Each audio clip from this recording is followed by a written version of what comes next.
It can be terrifying, that moment just before you make the first mark on your pristine watercolor paper. Yes, starting a watercolor painting can be scary, but take heart, you've got lots of options. Let me show you 5 different ways that you can start your next painting. I'm sure we're going to find the one that's right for you. One of the biggest issues that comes up when we talk about starting a watercolor painting is how to approach that initial sketching phase. Now, I'm not talking about that old question of whether you need to be able to learn to draw first before you can start painting. No, that's a whole separate video. I'll pop the link up into the cards if that's something that you've been thinking about. What I'm talking about today is the question of whether you should start your painting by sketching with a pencil or not. Don't worry, there's no one right way to do this. There are plenty of ways that you can start your watercolor painting. All we've got to do is experiment until we find the ones that make us feel comfortable enough to actually get on and do the painting. So let's talk about the first way that we can start our painting. And we're going to begin in a very bold fashion. This approach is sometimes called direct painting because we start painting directly. We don't worry about any sketching at all. You don't even have to think about a pencil. So that's pretty great if you're one of the people who are impatient to get on with the colourful fun part of splashing in that watercolour paint. You know, watercolour gets a bad rap sometimes for being difficult to manage when we are doing this splashing in of the colourful paint, but actually it's really quite accommodating, and you can easily be changing the colours on your page and mixing directly as you go, as long as you understand the way the paints and the paper and the water interact. It really is the most important thing you can understand about watercolor. So I put all of that in a separate video. It's called, this is the things I wish I knew when I started watercolor, or something like that. I'm going to link it up into the cards just in case this is an issue that's been tripping you up and you'd like a little bit of help on it. So as you can see, direct painting is fun and bold and immediate. However, the downside is it can be a little bit difficult to do any sort of erasing. It's not impossible, because if you're quick, you can sometimes blot a mark that you wished you hadn't made. Dab it with your kitchen towel and you'll be able to remove it, hopefully, and start again. But it tends to be a little bit easier if you can just keep going and work with whatever marks appear on your page.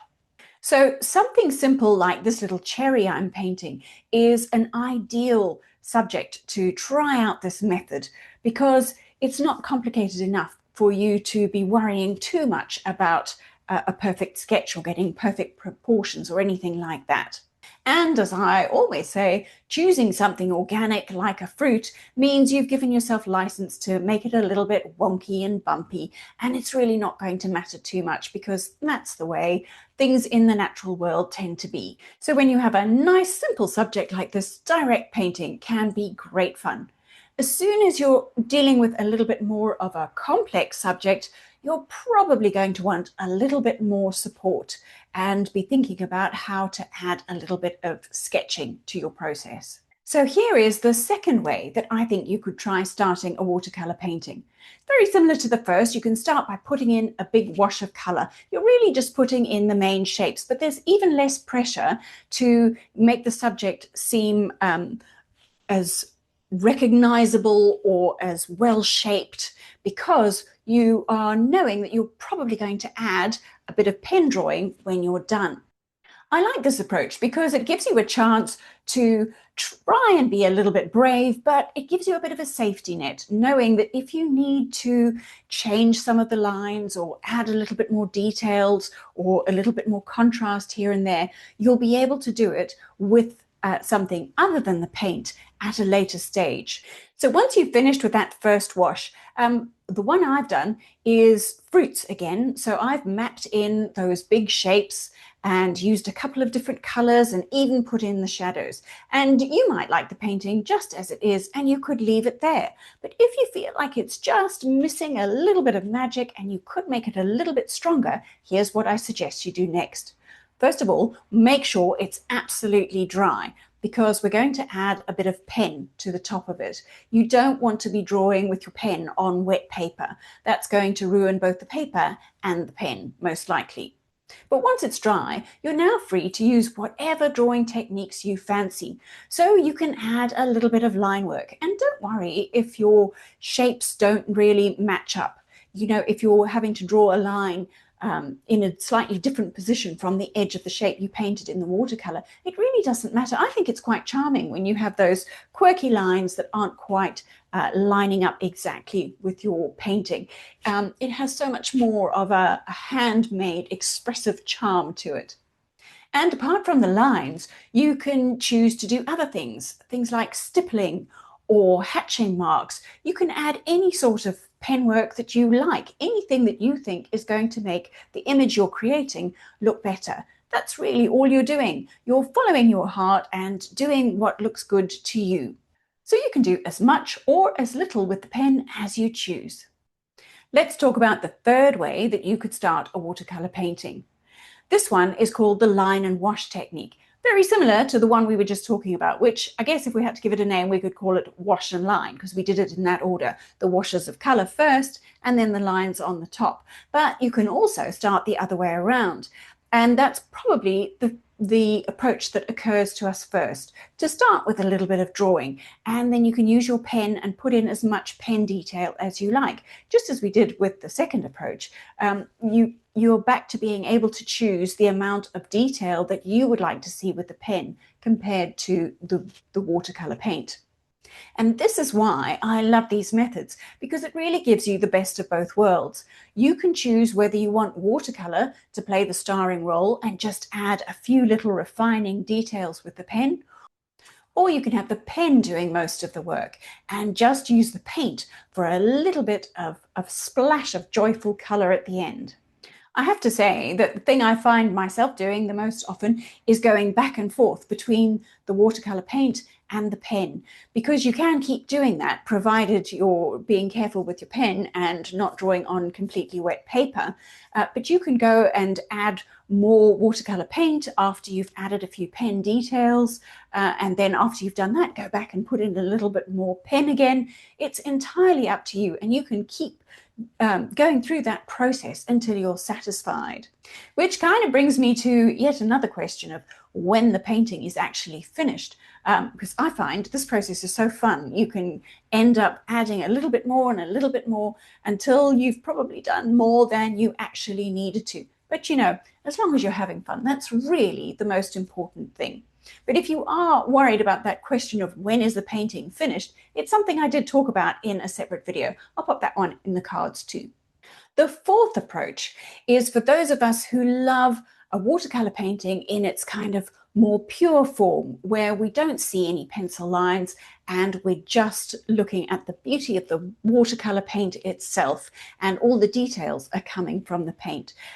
Because of that, you probably are wanting to do a little bit of sketching first, unless you're a really confident direct painter.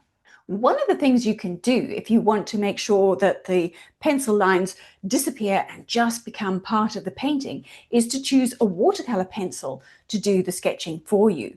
Now, watercolor pencils obviously come in a huge range of colors. You can actually do your sketches using the various colored pencils that are going to coordinate best with your subject.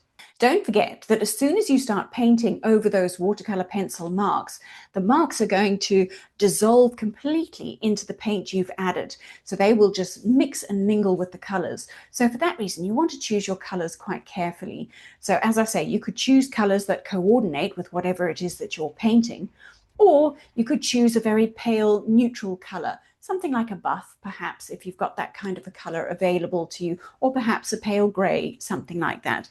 That is possibly going to dull down your colors a little, so it wouldn't be my first choice because I'm all about the vibrant color. So the reason that we chose watercolor pencils in the first place is because they were going to disappear. That's actually a big downside to this approach too, because it means that you're only going to be able to see your sketch until you make your first brush marks. As soon as you do that, your whole sketch disappears. Now, sometimes this isn't really what you want, because one of the beauties of watercolor paint is that it's transparent. So very often you'll see people working in layers. So you might draw your whole composition out your lovely landscape sketch, for example, and then start by putting down the first washes, which would be the distant sky, and maybe a nice wash for the background of the grasses in the foreground, or whatever it is that you happen to be painting. And if you've used a pencil that is not a watercolor pencil, you will be able to still see your sketch underneath, which means once that dries, you can carry on painting on the top and you'll still be able to see your sketch. And that isn't going to work with a watercolor pencil. So that might be something you want to take into consideration. The fifth approach is my personal favorite way to start a watercolor painting. I do like to do a pencil sketch, but I like to skip all the details.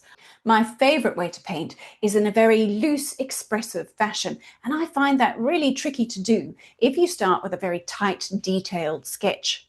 So what I like to do is to use my pencil just to record the biggest shapes and get them in the right spot in the composition, make sure I've got the proportions and the angles mapped out for myself using the barest minimum of pencil lines. I like my watercolor painting to be something of an adventure, a collaboration with the paint. It's fun to be able to work with whatever happens on the page. Bit of a metaphor for life, I suppose, rather than trying to force and control everything. But as much as I'm up for adventure, I don't really want a blind adventure, so I do like a tiny little bit of structure guiding me along the way. So as you saw with this little flower painting I've been doing, all I needed was a few of those big shapes mapped in so that I would make sure that I got the heads of my flowers in the right spot and lined up with the vase. Well, it's a jug, isn't it? What I'm looking for is just enough guidance to make me feel comfortable enough to get started, but not so much structure as to steal the joy and spontaneity out of the painting. And because I'm doing very little sketching, it's really easy for me to hide the pencil lines in my finished painting. Now, is that important? This is a question I'm very often asked. Are visible pencil lines okay in a finished watercolor painting? Well, I talked all about that in my last video. I'm going to pop it up on the screen so you can watch that one next. Happy painting!